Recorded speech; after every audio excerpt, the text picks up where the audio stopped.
अब हम लोग लाइन्स एंड एंगल्स के सेकेंड पार्ट पे चलते हैं, जहाँ की हमें पढ़ना है पैरेलल लाइन्स एंड ट्रांसवर्सल। तो पैरेलल लाइन का डेफिनेशन तो हम जानते हैं कि the two lines are said to be parallel when they do not meet each other if extended to infinity. Transversal क्या है?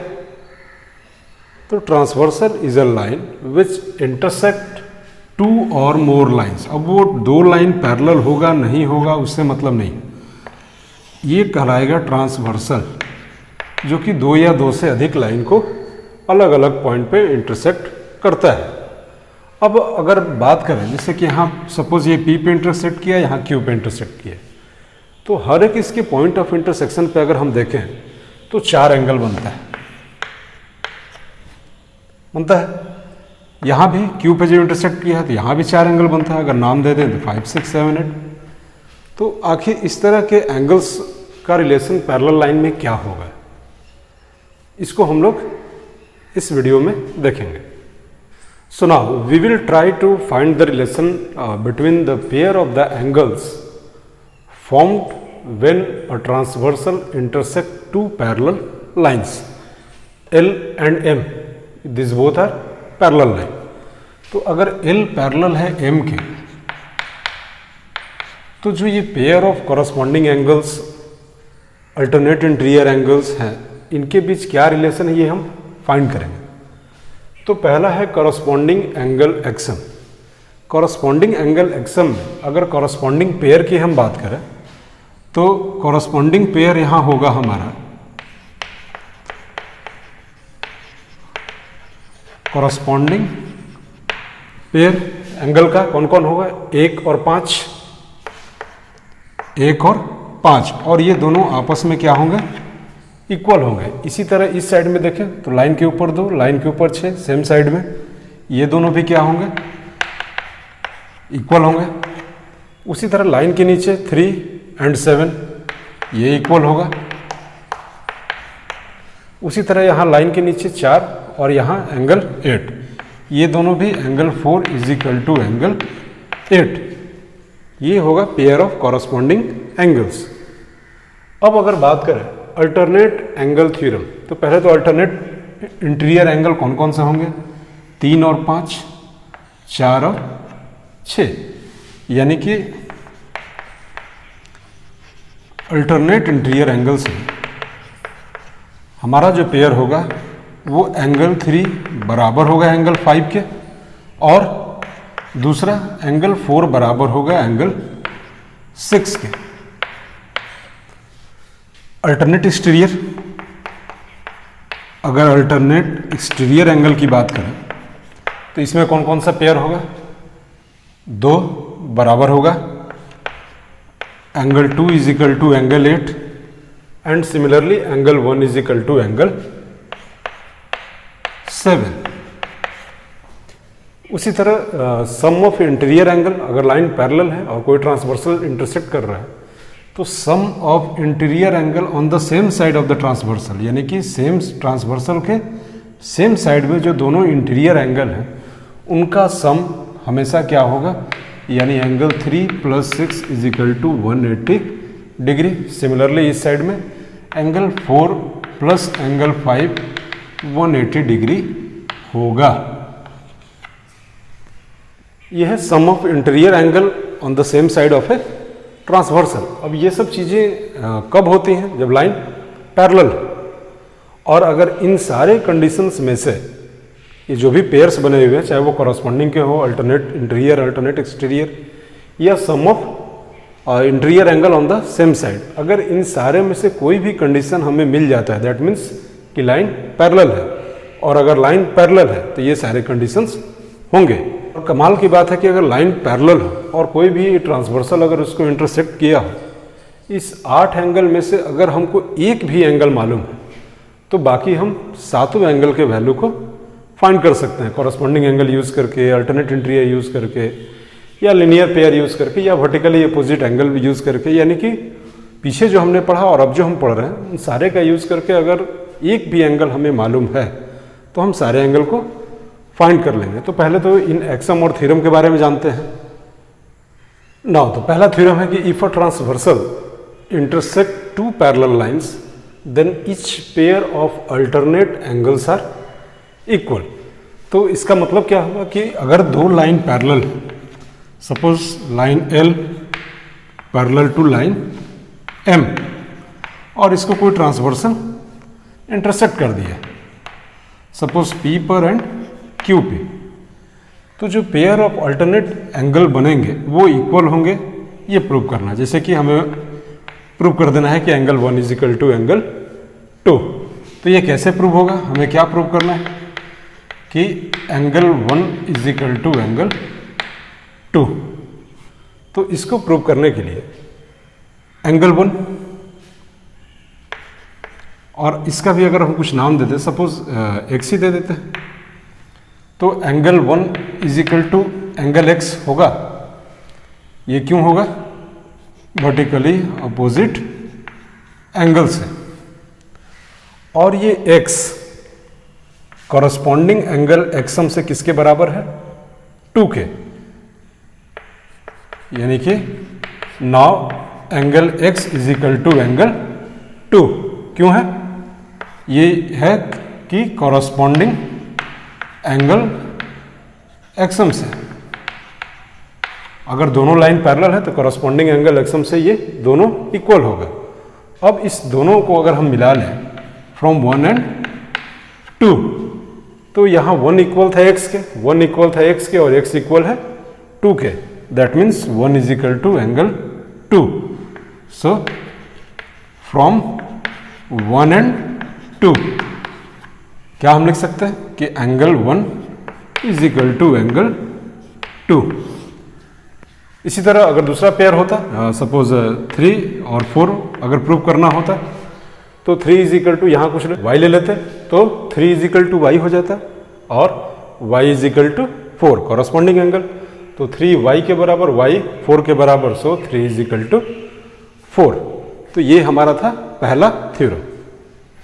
अब अभी तक जो हम लोगों ने पढ़ा उसका यूज करके अब हम लोग कुछ क्वेश्चंस बना लेते हैं। Suppose line L and line M are parallel to each other, यानी गिवन में क्या है? L पैरेलल टू M, और ये कोई ट्रांसवर्सल हो गया, और उसमें कोई एक एंगल हमें दिया हुआ है, सपोज ये 40 डिग्री।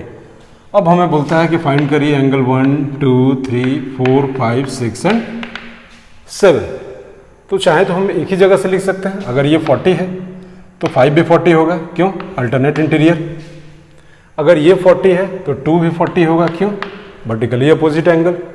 तो ये 7 भी 40 होगा, कैसे? Alternate exterior. अगर ये 40 है तो लिनियर पेयर से इसको निकाल लेंगे, तो ये कितना आ जाएगा? 140।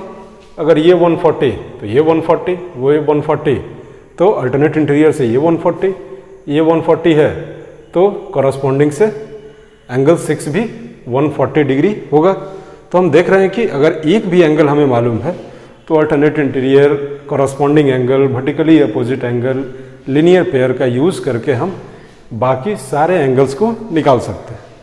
तो इस चैप्टर में जिस तरह के फिगर पे आपको ज़्यादा ध्यान रखना है, वो कुछ फिगर मैं यहाँ बना रहा हूँ। जैसे कि आपको बुक में इस तरह के फिगर्स मिलेंगे, आपके बुक में फिर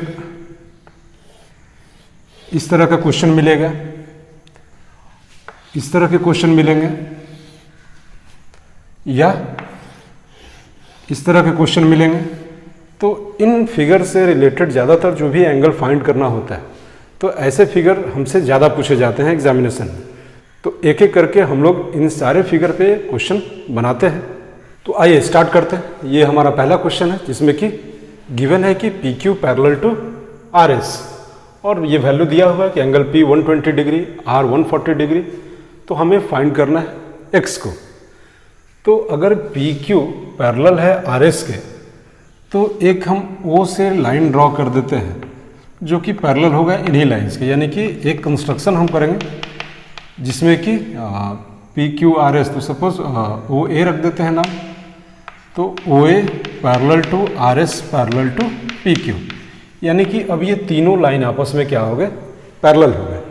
तो अगर ये तीनों लाइन पैरेलल है तो पहले दो को लेते हैं, पी क्यू एंड ओ ए, इस दोनों लाइन को, केवल ऊपर की बात करते हैं। अब इस ओ ए लाइन के ड्रॉ कर देने से ये एक सब दो पार्ट में बट गया, एंगल 1 एंड एंगल 2, यानी हम लिख सकते हैं x is equal to angle 1 plus angle 2। ठीक है, अब 120 और एंगल 1 मिला के 180 होगा। क्यों? लाइन पैरेलल है और पैरेलल लाइन के सेम साइड के इंटीरियर एंगल का सम कितना होता है? 180 डिग्री। तो अगर ये पैरेलल लाइन है, अगर इस तरह से हम इसको देखें तो ये दोनों लाइन पैरेलल, तो ये सेम साइड के इंटीरियर एंगल हो गए, यानी कि 120 plus angle 1 is equal to 180 degree. क्यों? Sum of interior angles on the same side लिख देंगे। ठीक है, सिमिलरली इसी तरह से नीचे भी क्या होगा, नीचे भी ये दोनों लाइन पैरेलल है तो ये ट्रांसवर्सल हो जाएगा, ये दोनों लाइन आपस में पैरेलल है और ये हो गया हमारा ट्रांसवर्सल। तो ये एंगल 2 और एंगल 140 ये दोनों सेम साइड के इंटीरियर एंगल है और इन दोनों का सम कितना होगा? 180, यानी कि angle 2 plus 140 degree is equal to 180। Reason भी सेम लिख देंगे। अब इस दोनों को जोड़ देते हैं तो क्या हो जाएगा हमारा? एडिंग 1 एंड 2, एडिंग 1 एंड 2, 140 120, यानी कि ये हो गया 260 plus angle 1 plus 2, 1 plus 2 is equal to क्या था हमारा? x is equal to 180 180 360। तो x इज इक्वल टू हो गया 360 माइनस 260, दैट इज 100 डिग्री।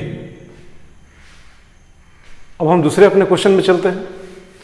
अगर इस सेकेंड क्वेश्चन में देखें तो गिवन में है कि line A B parallel to line D. ठीक है, ये दोनों मतलब एक हाइट पे नहीं है, इसका ध्यान रखना है। ये दोनों एंगल का मेजरमेंट गिवन है 110 एंड 140 डिग्री और ये बीच में बोलता है x का वैल्यू पॉइंट करिए। तो अगर ये दोनों लाइन आपस में पैरेलल है तो C से भी एक हम लाइन कंस्ट्रक्शन में ड्रॉ कर देते हैं जो कि पैरेलल हो DE के भी और AB के भी। तो सपोज इस लाइन का नाम तो कुछ रखना होगा PQ, P एंड Q, और ये चीज़ हम कंस्ट्रक्शन में लिख देंगे। क्या कंस्ट्रक्शन में हम लिख देंगे कि PQ जो हमने कंस्ट्रक्ट किया वो पैरेलल था किसके? AB and parallel to DE। अगर ये पैरेलल है तो अब यहाँ पर एंगल, इस एंगल का हम नाम कुछ दे देते हैं y और इस एंगल का नाम कुछ दे देते हैं z। हालांकि हमें y और z नहीं कैलकुलेट करना है, कैलकुलेट तो हमें x करना है। तो अब क्या होगा कि अगर ये AB पैरेलल है इसके तो ये ट्रांसवर्सल का काम करेगा, ये लाइन ट्रांसवर्सल हो गया। तो अगर ये ट्रांसवर्सल हो गया तो ये सेम साइड में दोनों एंगल का सम 180 होगा, यानी 140 प्लस y 180। रीजन जो यहाँ हमने लिखा था sum of angle, sum of interior angles on the same side, same side किसके? ट्रांसवर्सल के। ये तो रीजन हमने लिख दिया। तो 140 प्लस y अगर 180 होता है तो y का वैल्यू क्या आ गया? 40 डिग्री। 140 ले जाकर माइनस कर दिया हमने। अगर यही काम हम इस साइड में भी करें तो 110 प्लस z यानी 110 डिग्री प्लस z। क्यों? क्योंकि ये दोनों लाइन क्या था आपस में? पैरेलल। तो पैरेलल होने से ये ट्रांसवर्सल हो गया और सेम साइड में दोनों इंटीरियर एंगल का सम 180 होगा। तो 110 plus z is equal to 180 degree. Reason, यही रीजन यहाँ भी हो जाएगा। तो z इज इक्वल टू कितना आ गया हमारा? 180 माइनस 110 यानी कि 70 डिग्री। अब ध्यान देना है कि y भी मालूम हो गया, z भी मालूम हो गया और ये क्या था? एक स्ट्रेट लाइन था। तो एक स्ट्रेट लाइन पे ये तीनों एंगल का सम कितना होगा? 180, यानी कि we know that x plus y plus z is equal to 180। क्यों? PQ is a straight line. अब आराम से हम कैलकुलेट कर लेंगे। हमको y का वैल्यू मालूम है 40, z का वैल्यू मालूम है 70, दोनों को जोड़ दिए तो 110, यानी y plus z is equal to 110। और 110 को उधर ले जाकर 180 में माइनस कर दिए, तो x इजिकल टू आ गया 70 डिग्री। तो इस तरह से कंस्ट्रक्शन कर करके और हम वैल्यूज़ को फाइंड करेंगे। तो आइए 2 क्वेश्चन और लेते हैं।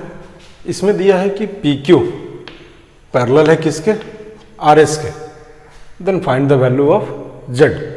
और ये एंगल का मेजरमेंट है 30 और यहाँ पे एंगल का मेजरमेंट है 45 डिग्री। तो करना कुछ नहीं है, यहाँ भी इस बीच वाले पॉइंट से एक लाइन ड्रॉ कर देंगे जो इन दोनों के पैरेलल होगा। यानी कि अब कंस्ट्रक्शन से हमको क्या हो गया कि ये तीनों लाइन पैरेलल हो गया। इसका भी कुछ नाम दे देंगे ताकि हमें लिखने में आसानी होगी। सपोज L दे देते हैं, यानी कि L parallel to PQ parallel to RS, L parallel to PQ parallel to RS। अब इसके पैरेलल हो जाने से क्या होगा, अगर ये 30 है, अब इस दोनों की बात करते हैं, यानी कि when PQ parallel to L, जब PQ पैरेलल होगा L के, तो ये XM जो होगा वो ट्रांसवर्सल का काम करेगा। तो ये अगर ट्रांसवर्सल है तो ये 30, तो ये भी 30 होगा। तो इस एंगल का नाम हम दे देते हैं 1 और इसका नाम दे देते हैं 2। चूँकि एंगल को कंप्लीट लिखने में angle X, M, L, L, M, Y ये नाम लिखने में काफ़ी दिक्कत होती है। तो होता क्या है कि अब समय कम होता है तो आदमी एंगल का नाम रख देता है, एंगल 1, 2, 3, 4 या X, Y, Z। तो 1 + 2 इजिकल टू हम क्या लिखेंगे, Z। 1 + 2 इजिकल टू Z, यानी कि अगर हम 1 निकाल लें, 2 निकाल लें और दोनों को फिर ऐड कर दें तो हम Z फाइंड कर लेंगे। तो 30 इजिकल टू 1 होगा, यानी एंगल 1 इजिकल टू 30 डिग्री। रीज़न क्या है, अल्टरनेट इंटीरियर एंगल्स। उसी तरह से अगर ये L पैरेलल है RS के, अगर L पैरेलल है RS के, तो यहाँ भी अगर ये 45 है तो ये 2 के बराबर होगा, ये दोनों लाइन पैरेलल। और यहाँ पे ये लाइन का कौन सा काम करेगा, ट्रांसवर्सल का।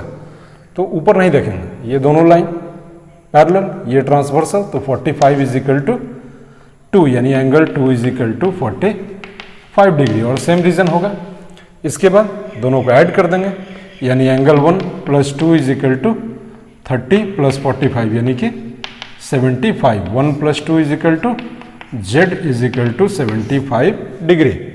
अगर यही Z इधर ना होके अगर इधर का एंगल फाइंड करना होता तो 360 में से इसको माइनस कर देते तो ये रिफ्लेक्स एंगल हमारा निकल जाता है। इस क्वेश्चन में अगर दूसरे एग्जाम्पल की बात करें तो इस एग्जाम्पल में गिवन में है कि AB पैरेलल टू CD। ये गिवन है कि AB पैरेलल टू CD। अब हमें फाइंड करना है X, Y एंड Z। तो एक एक करके इसमें हम देखते हैं। अगर ये 68 है, अगर ये लाइन और ये लाइन पैरेलल है तो ये ट्रांसवर्सल हो गया। और अगर ये ट्रांसवर्सल है तो ये 68, तो Z भी 68, यानी कि अगर इसको हम ऐसे करके देखें इस तरह से, तो ये 68 है और ये दोनों लाइन पैरेलल है तो ये भी 68 होगा, अल्टरनेट इंटीरियर एंगल। यानी Z इजिकल टू लिखेंगे AB पैरेलल टू CD, इसलिए therefore Z is equal to 68 degree. क्यों, अल्टरनेट इंटीरियर एंगल से। इसी तरह से ये 32 और ये X इक्वल होगा। अगर इसको हम यहाँ से हटा दें और इसको ऐसे देखें तो ये एंगल और ये एंगल इक्वल होगा, क्योंकि ये दोनों लाइन पैरेलल है और ये ट्रांसवर्सल हो गया। तो अगर ये 32 है तो यहाँ जो X है ये भी 32 के इक्वल होगा, यानी कि AB parallel to CD। So X is equal to क्या होगा, 32 डिग्री। कैसे, तो अल्टरनेट इंटीरियर एंगल से। और जब ये दोनों बराबर हो गया, अब इस ट्रायंगल में आ जाओ, यानी कि AB और सपोज यहाँ नाम दे देते हैं O। तो इन ट्रायंगल AOB, इस ट्रायंगल में 68 + X + Y is equal to 180। 68 X का वैल्यू हमने फाइंड ही कर लिया 32, यानी कि 68 + 32 + Y इजिकल टू 180। तो ये दोनों मिलके कितना हो गया, 100। तो y is equal to 180 minus 100 degree, तो y आ गया हमारा कितना 80 डिग्री। तो इस तरह से हम रिलेशंस को आपस में कनेक्ट करेंगे। क्या गिवन है, उस गिवन से क्या हमें निकालना है, उसके तरफ हमें कौन सा रिलेशन ले जाएगा, कॉरस्पॉन्डिंग ले जाएगा, अल्टरनेट ले जाएगा, या sum of interior angle on the same side of a transversal वो ले जाएगा। इन रिलेशंस को हम गिवन के थ्रू और क्या हमें निकालना है उसके थ्रू हम फाइंड करते हैं। तो हम लोग एक और एग्जांपल करते हैं। इस एग्जांपल में A B parallel to C D given है और ये एल जो है वो एक ट्रांसवर्सल जो कि दोनों लाइन को, एक को ई पर और एक को एफ पर इंटरसेक्ट कर रहा है, और ये वैल्यूज गिवन है। यहाँ ये एंगल 60 है, ये 40 है, यहाँ ये 25 है, ये y है और ये x है। तो फाइंड x एंड y, तो x और y का क्या वैल्यू होगा ये हमें फाइंड करना है। तो सिंस ए बी अगर पैरेलल है सी डी के, गिवन में क्या है कि ए बी पैरेलल है सी डी के, तो ये जो 60 डिग्री देख रहे हैं ये 60 डिग्री इसके बराबर होना चाहिए कॉरस्पॉन्डिंग एंगल से, यानी कि 25 plus y, 25 plus y is equal to 60 degree हो जाना चाहिए। कैसे? कॉरस्पॉन्डिंग एंगल से। तो यहाँ से क्या हो जाएगा, y is equal to 60 minus 25, तो y कितना हो गया 35 डिग्री। तो अगर y हो गया हमारा 35 डिग्री, अब हमें फाइंड करना है x। तो x को फाइंड करने के लिए अगर ये एक स्ट्रेट लाइन है, तो स्ट्रेट लाइन में ये 60, ये 40 और ये तीनों मिला के 180 होना चाहिए स्ट्रेट लाइन से। तो इस एंगल का भी हम कुछ नाम दे देते हैं, सपोज एंगल 1। तो एंगल 1 लिखेंगे, L is a straight line, L is a straight line. तो स्ट्रेट लाइन होने की वजह से 60 plus 40 plus 1, 60 degree plus 40 degree plus angle 1 is equal to क्या हो गया 180 डिग्री। तो angle 1 is equal to 180 minus 60 plus 40 100। तो एंगल 1 हमारा हो गया 80 डिग्री।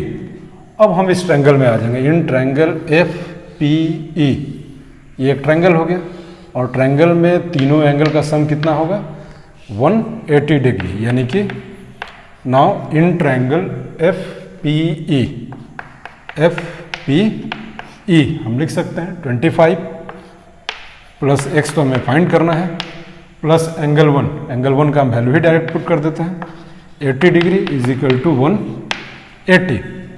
ये कितना हो गया 80 और 25 105, यानी x is equal to 180 minus 105 degree. तो x इज इक्वल टू आ गया हमारा कितना 75 डिग्री।